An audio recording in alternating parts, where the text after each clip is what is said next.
本期节目我们聊的是国民党改革的两位重要角色苏起和罗志强。那么在之前的节目当中呢，我们对这两位分别做了介绍。不过国民党的这一波人事安排可不止如此。作为国民党内中坚力量的黄复兴党部日前也更换了主委，是由台陆军退役少将、高雄市党部副主委臧幼霞来接任。那么江启臣的这一波波的人事布局会把国民党带往哪个方向呢？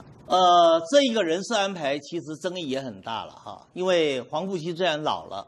但是他毕竟有18万的黄复兴党员，他在目前现有的国民党党员里面，他仍然是中流砥柱，所以谁担任黄复兴党部的主委就非常非常的重要。可是这一次，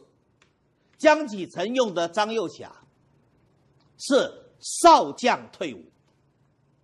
所以他整个的辈分资历，尤其在黄复兴这样的一个重视传统的、比较老传统的、讲求辈分的一个机制里面，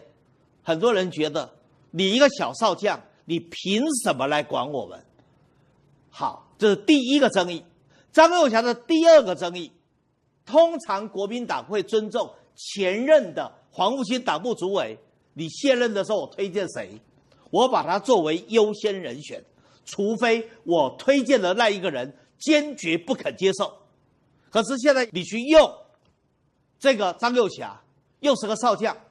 你当然在黄复兴里面现在已经起大风暴了。这些黄复兴的老人们更怀疑啦，那你会不会就是你要把黄复兴废掉的前奏呢？或者把黄复兴的重要性大量的削弱、强烈的削弱的一个前奏呢？第三个，臧幼霞出身高雄的团管区的司令，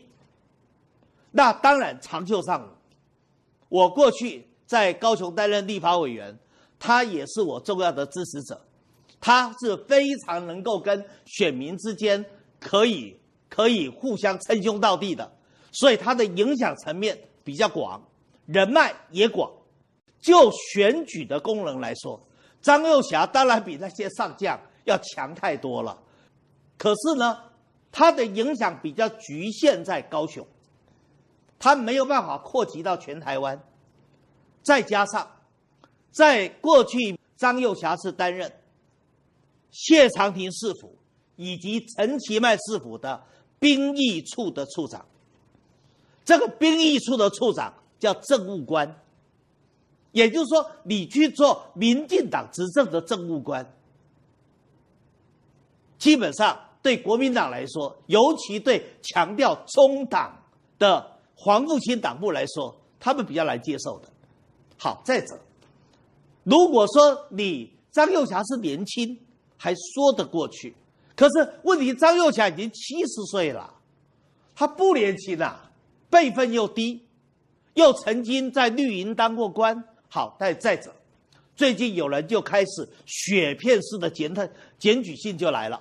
我认为最近为了臧幼霞这个人事案，江启臣一定是一个头两个大。